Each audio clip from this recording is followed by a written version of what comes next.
आइए हम सब इकट्ठे हो जाएं और भगवत चरणारविंद में बैठकर चरणामृत का पान करने का प्रयास करें। सत्संगार्थ एक जगह इकट्ठे हो जाएं हम सब के सब। विलंब हुआ, काफ़ी विलंब हुआ। 4 बजे से मैं बैठता था प्रतिदिन, 2 दिनों से बैठ भी नहीं रहा था। अकस्मात एकाएक उद्गार जग गया। अभी 5:30 होने जा रहा, हो गया है, पार हो गया है, 5:30 से ऊपर हो गया है। फिर भी जी मचल गया, माना नहीं। भगवत चरणारविंद को में या फिर भगवत चरणारविंद को ग्रहण करने के निमित्त महाराज जी उनके श्री चरणों में कुछ न कुछ प्रस्तुत करने के लिए आतुर हो गया। कम समय है, कम समय में ही कुछ न कुछ भगवत चर्चा हम लोग कर लें। जगत गुरु चरण कमलेभ्यो नमः, गणेशाम्बिकाभ्याम नमः, माता महासरस्वत्यै नमः, श्री कृष्णाय नमः, वासुदेवाय नमः, राधा माधवाय नमः। ज़्यादा नहीं, बस थोड़ा सा हल्का सा सच्चिदानंद रूपाय विश्वोत्पत्त्यादि हेतवे तापत्रय अभिनाशाय श्री कृष्णाय वयं नमः, श्री कृष्णाय वयं नमः, श्री कृष्णाय वयं। परब्रह्म परमात्मा अकारण करुणा वरुणालय मनमथनाथ मायापति भगवान वासुदेव श्री कृष्ण के आश्रय में बैठने को आतुर ये दास आपके लिए कुछ न कुछ लेकर आया।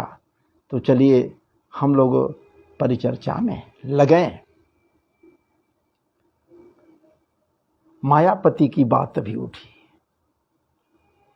साक्षात मायापति महाराज जी, माया इनसे अलग नहीं है और ये माया से अलग नहीं है, मायापति है। माया इनको क्या कर सकता है? माया कोई फैला भी दे, इनके समक्ष माया फैलाने की चाहत भी बना ले। महाराज जी माया का पिटारा भी लेकर आ जाए इनके समक्ष, तो क्या ये मायापति इसके माया को, या आप जो लाने वाले हैं उनके माया को उसके पिटारे से बाहर निचोड़ नहीं सकते, बाहर निकाल नहीं सकते? अजी मायापति हैं, भला इनके समक्ष कौन माया फैला सकता है? मायापति के समक्ष माया कौन करेगा? जो साक्षात मायापति हैं, विचार करने की बात, विचार किया जा सकता है। जो अकारण करुणा वरुणालय है,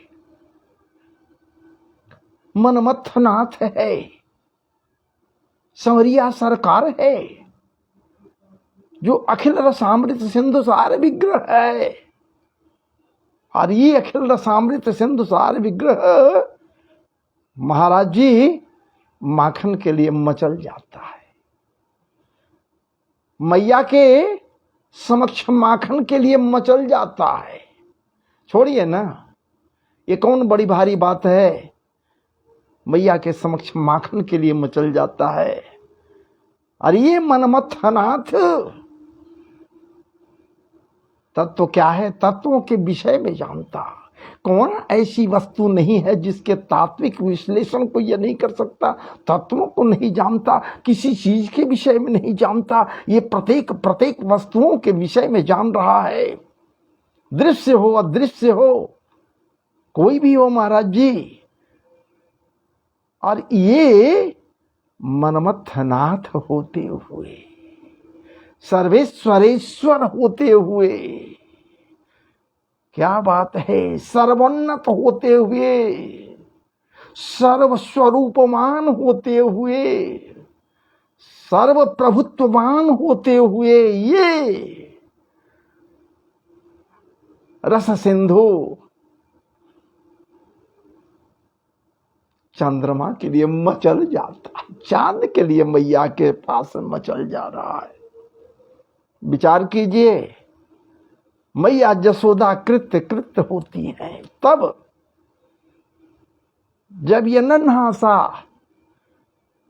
कन्हैया कहता, मैया चंद्र खिलौना ली हूं, मैया चंद्र खिलौना ली हूं, मैया चंद्र खिलौना ली हूं, मैं कुछ नहीं लूंगा मैया, खेलने के लिए तू बहुत कुछ दे सकती, मुझे पता है, मुझे ज्ञात है, मैं जान रहा हूं तू बहुत कुछ दे सकती है खेलने के लिए, लेकिन आज हमें वो चाहिए जो तू लाकर दे नहीं सकती, इसलिए मचल रहे हैं ठाकुर जी, करें कि मैया चंद्र खिलौना ले हूं, मैया मेरो चंद्र खिलौना ले हूं, हे मैया मैं खेलने के लिए चंद्र खिलौना लूंगा। ये ठाकुर जी, विचार कीजिए, जो मायापति हैं, इनके समक्ष माया का पिटारा लेकर द्वापर में तो आने वाली आई ही, अजी महाराज जी पिटारा लेकर त्रेता में नहीं आई, सो बात नहीं है,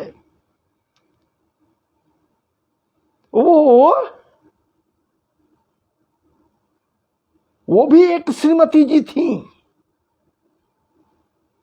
वो भी एक श्रीमती जी थी, सामान्य नहीं थी। महाराज जी लंकापति लंकेश्वर रावण की बहन और वो मायाधारी था विद्युत जिह्वा, तो विद्युत जिह्वा की पत्नी श्रीमती शूर्पणखा जी आई थी। विचार कीजिए, कहां किसके समक्ष, त्रेता में किसके समक्ष आई वो मायापति, रघुनाथ जी के समक्ष, रघुनाथ जी के पास वो आई, वो अनित्य सौंदर्य की मल्लिका बनकर। क्या रघुनाथ जी मचल गए थे क्या उसके सौंदर्य पर, ये मोहित हो गए थे त्रेता में, ये हमारे ठाकुर जी, अजी महाराज जी त्रेता में उस समय जब वो श्रीमती जी आती हैं, विद्युत जिह्वा की पत्नी आती हैं, श्रीमती शूर्पणखा जी, है तो कैसा शरीर महाराज जी इसका, है तो भयानक, जैसा कि कहा गया भयानक शरीर भी है, असुर कन्या है, लंकापति रावण की बहन है, जब वो असुर है तो कैसा हो सकता है रूप स्वरूप, आप तो अनुमान कर लीजिए ना, उस स्वरूप से थोड़े आई, ये माया को फैलाकर आई, माया को फैलाकर आई। आप कहती है कि मैं एक जगह नहीं अनेकानेक जगहों पर घूमी, खोजती चल रही हूं, अब तक मैं कुमारी हूं। देखिए माया कैसे फैला रही है, अब तक मैं कुमारी हूं, मन लायक कोई मुझे आज तक पति बनाने के लिए कोई नहीं मिला, कोई नहीं मिल सका, बहुत ढूंढने के पश्चात, बहुत ढूंढी, कहां नहीं गई, मैं तो मन के गति से सर्वत्र विचरण करने वाली हूं, सब जगह गई, ढूंढी, पता लगाई, कहीं कोई मिल जाए मेरे लायक, कोई नहीं मिला, और ढूंढते ढूंढते दंडकारण्य में मैं जब यहां आई पंचवटी में आई तो देख रहे हो कि आप मिल गए। क्या बात है, आई अलौकिक दिव्याति दिव्य रूप बनाकर माया से, मायापति है ना। लेकिन ठाकुर जी, रघुनाथ जी, मर्यादा पुरुषोत्तम श्री राम प्रभु, जिनकी ओर मिथिला की समस्त के समस्त वो कामांगियां, जो उनांगियां, वो अलौकिक रूप को धारण करने वाली वो नायिकाएं, वो वहां इनके ऊपर महाराज जी अपना सर्वस्व लुटाने के लिए तत्पर, मोहित हो चुकी हैं इनके रूप पर, रूप लावण्य पर वो मोहित है मिथिलांचल की। लेकिन ठाकुर जी विचार करते हुए विचार किए मने मने और कहें कि यहां कुछ नहीं होगा, द्वापर में आप सब आइएगा। कहने का मेरा मतलब है कि ये मायापति रघुनाथ जी, क्या बात है, इनकी ओर देखकर सब मंद मंद मुस्कुरा रही हैं, तो ठाकुर जी भी स्मित मुस्कान के साथ अपने महाराज जी नजरों को अलग कर लेते। यहां भी वही हुआ। वो आई शूर्पणखा जी, जिनके नख कैसे हैं महाराज जी, सूप के तरह हैं। हाथों में उंगलियों में नख कैसे हैं, सूप के तरह बड़े बड़े नख हैं, इसलिए तो उनको शूर्पणखा कहा गया। आज भी कमी नहीं है, आज भी कमी नहीं है बड़े बड़े नख रखने वाले या रखने वालियों की। महाराज जी आज भी लोग बड़े बड़े नख रखते, शूर्पणखा, शूर्पणखी, आज भी कम नहीं है लोग, काफी हैं लोग। वो शूर्पणखा जब इस तरह की बात कहती है कि मैं सब जगह देखी, कोई मुझे पसंद नहीं आया, एकाएक हमारी दृष्टि गई आपकी ओर, आपको जब देखी मैं तब विचार की कि हां, विधाता कोई बनाया है, मेरे लायक तो यही है। सब जगह ढूंढने के बाद हमें कहीं कोई नहीं मिला, एकमात्र आप दिखलाई दिया। तो अब आप दिखलाई दिया तो लगा कि हां, कोई एक है मेरे लायक। विचार कीजिए। लेकिन हमारे मर्यादा पुरुषोत्तम श्री राम प्रभु क्या उसकी ओर नजरों को उठाए, क्या उसकी ओर नजरों को उठाकर देखने का प्रयास किया। वो बोलते जा रही है, इनकी नजरें कहां हैं महाराज जी, इनकी नजरें तो बस, क्या बात है, माता जानकी की ओर इनकी नजरें उठी हुई। नजरें उठती या झुकती, पलकें झुकती या उठती, एकमात्र माता जानकी की ओर जो बैठी हुई बगल में है, उन्हीं की ओर देख रही है। लेकिन कान कहां है, कान से सुन भले रही है, वो जो बोल रही है करे कि बस आप ही एक मिले हमरे ला।